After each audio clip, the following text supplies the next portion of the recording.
स्वागत आहे. तर आज आपण बनवणार उपवासाची थाळी. तर आपण त्याचे साहित्य पाहूया. सर्वप्रथम आपण भेंडी आणि बटाट्याची भाजी बनवणार आहोत.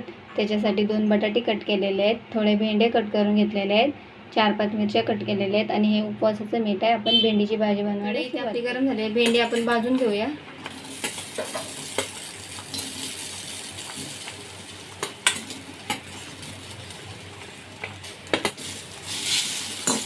मस्त अशी छान लागते उपवासाची भेंडी आणि बटाटे मिक्स उपवासाची भाजी छान लागते भगरीच्या भाकरी बरोबर. तर आपली भेंडी मस्तपैकी भाजून झालेली आहे, हिला काढून घेऊ. भेंडी करताना कधी पण भाजून घ्यायची. भाजून केलेल्या भेंडीला खूप टेस्ट येते. पण 1 पळी तेल टाकणार आहोत. जिरं टाकूया, थोडंसं मिरची टाकूया ही.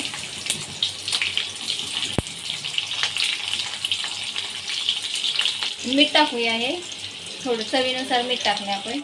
आपली चांगली फ्राय झालेली आहे. याच्यामध्ये बटाटे आहे तो टाकणार आहोत आपण. भेंडी आणि या बटाट्याला आपण वाफेवरच शिजून घेणार आहोत, पाणी न घालता. तर आपली इथं भेंडी आणि बटाट्याची भाजी रेडी झालेली आहे. त्याला आपण साईडला ठेवूया. आता वरीचा भात बनवून घेऊया. वरीच्या भातासाठी हे वरीचे तांदूळ आहेत, बाजारात भेटतात. मी एक वाटी घेतलेले आहे. थोडं कढीपत्ता घेतलेला आहे, थोडे शेंगदाणे आणि 4-5 मिरच्या घेतलेल्या आहेत. मिरच्या शेंगदाणे आपण भाजून घेणार आहोत आणि याच्यामध्ये तुम्ही बटाटाही टाकू शकतात. इथे तूप चांगला गरम झालेला आहे, हे भाजून घेऊया शेंगदाणे आणि मिरची. मस्तपैकी हलक्या स्वरूपाचे असं भाजून घ्यायचं. मस्तपैकी आपलं हे भाजून झालेलं आहे मिरची आणि शेंगदाणे. याला आपण काढून घेऊया.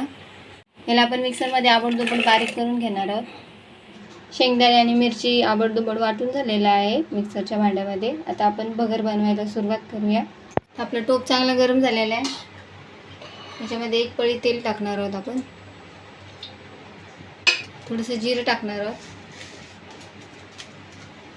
आणि कढीपत्ता टाकणार आहोत. थोडा वाटलेलं वाटण आपण टाकून घेणार आहोत. त्याच्यात तेलामध्ये फ्राय करून घेणार आहोत आणि मीठ टाकणार आहोत चवीनुसार. फ्राय करून घेणार आहोत.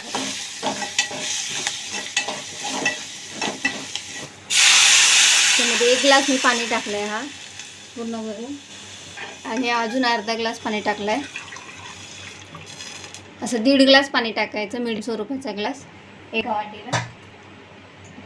आता या पाण्याला आपल्या मस्तपैकी उकळी फुटलेली आहे आणि तांदूळ पण धुवून घेतलेले आहेत भगरीचे. त्याच्यामध्ये आपण टाकणार आहोत उकळी फुटलेल्या पाण्यामध्ये. त्याला आपण चांगलं मस्तपैकी शिजून घेणार आहोत. मस्त असं नरम शिजला पाहिजे. ह्या वरीच्या तांदळाला आपण मस्तपैकी मंद आचेवर शिजून घेणार आहोत. मस्तपैकी हा आपला वरीचा भात शिजून रेडी झालेला आहे. मस्त असा मऊ शिजलेला आहे. आता याला आपण झाकून ठेवूया आणि भगरीचं पीठ असतं त्याची आपण भाकरी बनवून घेऊया.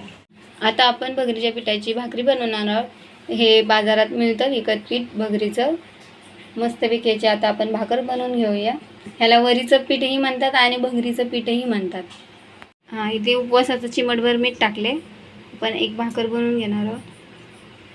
त्याला पीठ मळून घेतो.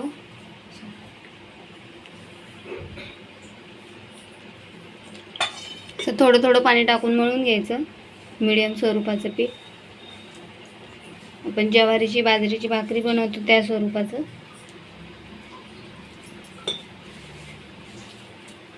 मिठाने कसं सपक लागत नाही भाकरी, मस्त लागते, चविष्ट लागते.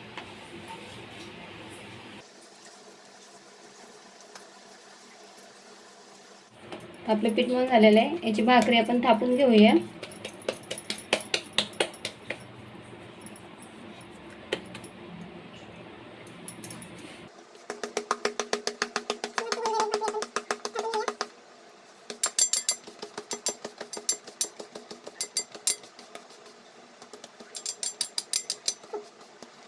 मस्तपैकी आपली भाकरी आता थापून झालेली आहे.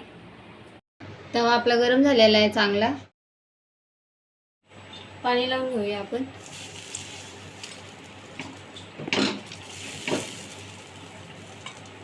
वरचं पाणी सुकलं, आपण भाकरी पलटी करून घेणार आहोत. पलटी करून घेऊया भाकरी. मस्तपैकी आता आपली वरीची भाकरी शेकून झालेली आहे, दोन्ही साईड कडक अशी खरपूस उपवासाची आपली भाकरी.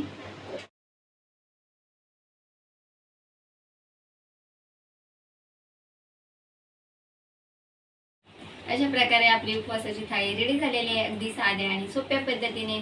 तुम्ही पण घरी बनवून बघा. व्हिडिओ आवडला असेल तर लाईक करा, शेअर करा, कमेंट करा, सबस्क्राईब करा. चला तर आता बाय.